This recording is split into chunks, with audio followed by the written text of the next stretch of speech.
Manufacturing defect ഇത് കേൾക്കാത്തതായിട്ട് ആരും തന്നെ ഉണ്ടാവാൻ സാധ്യതയില്ല. ഒരു വസ്തു ഉൽപ്പാദിപ്പിക്കുന്ന ആ പ്രോസസ്സിൽ, ആ പ്രക്രിയയിൽ എന്തെങ്കിലും ന്യൂനത അല്ലെങ്കിൽ കുറവ് അല്ലെങ്കിൽ കുഴപ്പം അല്ലെങ്കിൽ തെറ്റ് അത് സംഭവിച്ചാൽ അതുകൊണ്ട് ഉണ്ടാവുന്ന ചില ദോഷമാണത്.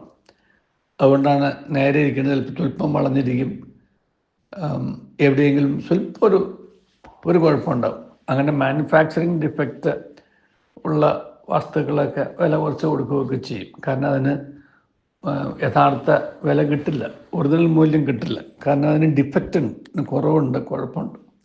അപ്പോൾ ഈ ഡിഫക്റ്റ് സംഭവിക്കുന്നത് എവിടെയാണ് സംഭവിച്ചത്? ഈ മാനുഫാക്ചർ ചെയ്യുന്ന സമയത്ത് സംഭവിച്ചതാണ്. മാനുഫാക്ചറിങ് പ്രോസസ്സിൽ, ആ പ്രക്രിയയിലാണ് സംഭവിച്ചത്. ഞാൻ ഇതിനെക്കുറിച്ച് ഓർക്കാനുള്ള പ്രധാനപ്പെട്ട കാരണം നമ്മുടെ വിദ്യാഭ്യാസ കാലഘട്ടത്തെക്കുറിച്ച് ഓർക്കാൻ വേണ്ടിയിട്ടാണ്, വിദ്യാഭ്യാസ പ്രക്രിയയെക്കുറിച്ച് ഓർക്കാൻ വേണ്ടിയിട്ടാണ്. അവിടെ നമ്മുടെ കുട്ടികളെക്കുറിച്ച് പറയില്ല, ഏത് സ്കൂളിലെ പ്രൊഡക്റ്റാണ്, ഏത് കോളേജിൻ്റെ പ്രൊഡക്റ്റാണ്, ഏത് സ്ഥാപനത്തിൻ്റെ പ്രൊഡക്റ്റാണ്, നമ്മളെക്കുറിച്ചൊക്കെ ചോദിക്കുന്നത് അതിനാണ്. കാരണം ഓരോ കുട്ടികളെയും അവിടെ വാർത്ത് എടുക്കുകയാണ്, പ്രോഡക്റ്റാണ്, നമ്മൾ പുറത്ത് വരുന്ന പ്രോഡക്റ്റാണ്. അവിടെ ഒരു മാനുഫാക്ചറിങ് നടക്കുന്നുണ്ട്, ഒരു വാർത്ത് എടുക്കൽ. എപ്പോഴും വിദ്യാഭ്യാസ സ്ഥാപനങ്ങളെ കൊണ്ട് ബന്ധപ്പെടുത്തി പറയുന്ന വാക്കാണ് വാർത്തെടുക്കൽ. ഫോം ചെയ്യുക എന്നുള്ളതാണ്. അവിടെ കൊടുക്കുന്നത് 3 കാര്യങ്ങളാണല്ലോ. 1 അറിവ് കൊടുക്കുന്നു, 2 രൂപപ്പെടുത്തുന്നു, 3 രൂപാന്തരപ്പെടുത്താൻ സഹായിക്കുന്നു. Information, formation, transformation. അപ്പം നല്ല രീതിയിലുള്ള ഒരു ഫോർമേഷൻ, രൂപപ്പെടുത്തൽ കിട്ടിയില്ല എന്നുണ്ടെങ്കിൽ ആ പ്രോഡക്റ്റിന് ഒരിക്കലും പിന്നീട് ട്രാൻസ്ഫോർമേഷൻ, അതിൻ്റെ പൂർണ്ണ ഉപയോഗത്തോടു കൂടി അത് സമൂഹത്തിന് ഉപകരിക്കില്ല. അവിടെയാണ് അത് ഡിഫക്റ്റീവായിട്ട്, പ്രോഡക്റ്റ് ഡിഫക്റ്റീവായി പോകും. അപ്പോൾ പ്രോഡക്റ്റ് ഡിഫക്റ്റീവ് ആവുന്നുണ്ട് എന്നുണ്ടെങ്കിൽ അതിൻ്റെ അർത്ഥം അത് പ്രൊഡ്യൂസ് ചെയ്യുന്ന പ്രക്രിയയ്ക്കോ അല്ലെങ്കിൽ പ്രൊഡ്യൂസ് ചെയ്യുന്നതിന് മേൽനോട്ടം വഹിക്കുന്നവർക്കോ എന്തോ കുഴപ്പമുണ്ടെന്നാണ്. യാതൊരു സംശയവും ആ കാര്യത്തിൽ വേണ്ട.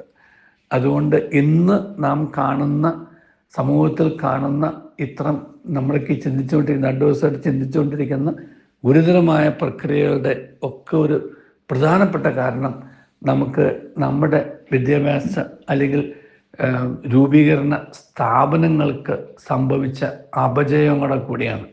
അവിടെ ഒന്നും നമുക്ക് ആ പ്രോസസ്സ്, ആ പ്രക്രിയ നന്നായിട്ട് നടത്താൻ കഴിയുന്നില്ല.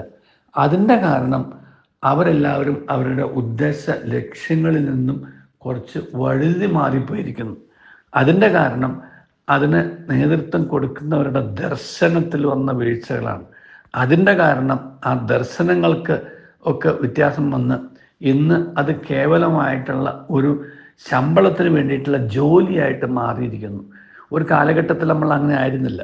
ആ കാലഘട്ടം എന്ന് പറയുന്നത് മുഴുവൻ എന്ത് ശമ്പളം കിട്ടിയാലും കിട്ടിയില്ലെങ്കിലും ആ പ്രോഡക്റ്റിനെ മാനുഫാക്ചർ ചെയ്യുന്നവർ അവർ ഗുരുക്കന്മാരായിരുന്നു. അവർക്ക് ദിശാബോധം കൊടുക്കാൻ അറിയായിരുന്നു, അവർക്ക് വേണ്ട വിധത്തിൽ വാർത്തെടുക്കാൻ അറിയാമായിരുന്നു. അങ്ങനെ ദിശാബോധം കൊടുത്ത് വാർത്തെടുത്ത പ്രോഡക്റ്റുകൾക്കൊന്നും ഒരു കുഴപ്പവും സംഭവിച്ചിട്ടില്ല എന്ന് മാത്രമല്ല, ആ പ്രോഡക്റ്റുകളാണ് പിന്നീട് ആ സ്ഥാപനത്തിൻ്റെ അംബാസഡർമാരായിട്ട് മാറിയവരും ആ പ്രോഡക്റ്റുകളാണ് സമൂഹത്തിന് വലിയ മാറ്റങ്ങൾക്ക് നേതൃത്വം കൊടുക്കാനായിട്ട് മുൻനിരയിൽ നിന്നിട്ടുള്ളവരും നിർത്തപ്പെട്ടിട്ടുള്ളവരും. അത് പ്രൊഡ്യൂസ് ചെയ്ത സ്ഥാപനത്തിന് അഭിമാനിക്കാനുള്ളതാണ്. ആ പ്രോഡക്റ്റിൻ്റെ ഗുണമേന്മയാണ് അത് കാണിക്കുന്നത്.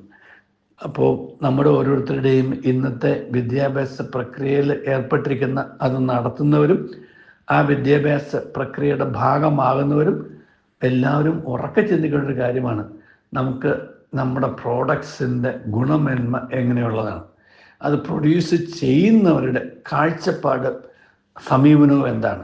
നല്ലൊരു കാഴ്ചപ്പാടും നല്ലൊരു സമീപനവും ഇല്ല എന്നുണ്ടെങ്കിൽ പ്രോഡക്റ്റ് തീർച്ചയായിട്ടും ഡിഫക്റ്റീവായി പോകും. അപ്പോൾ അത് ന്യൂനത ഉള്ളതായിരിക്കും. അപ്പം ന്യൂനത ഇല്ലാത്ത നല്ല പ്രൊഡക്ട്സിനെ വാർത്തെടുക്കാനായിട്ട് ഈ പ്രക്രിയയുമായിട്ട് ബന്ധപ്പെട്ട് എല്ലാവരും ഒരു ആത്മശോധന ചെയ്യേണ്ട സമയമായി എന്ന് നമുക്ക് വ്യക്തമാക്കി തരുന്ന സംഭവങ്ങളാണ്, വേദനിപ്പിക്കുന്ന സംഭവങ്ങളാണ് വേദനയോടെ നമ്മളിത് കണ്ടുകൊണ്ടിരിക്കുന്നതോ കേട്ടുകൊണ്ടിരിക്കുന്നതോ.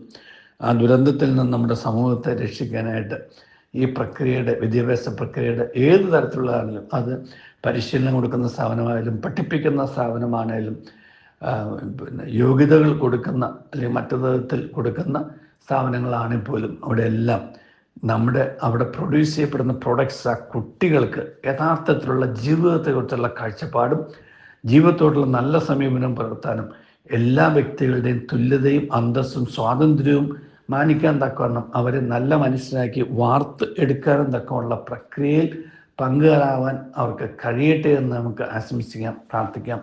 നല്ലൊരു ദിവസം എല്ലാവർക്കും തരുന്നു. ദൈവം നമ്മെ അനുഗ്രഹിക്കട്ടെ.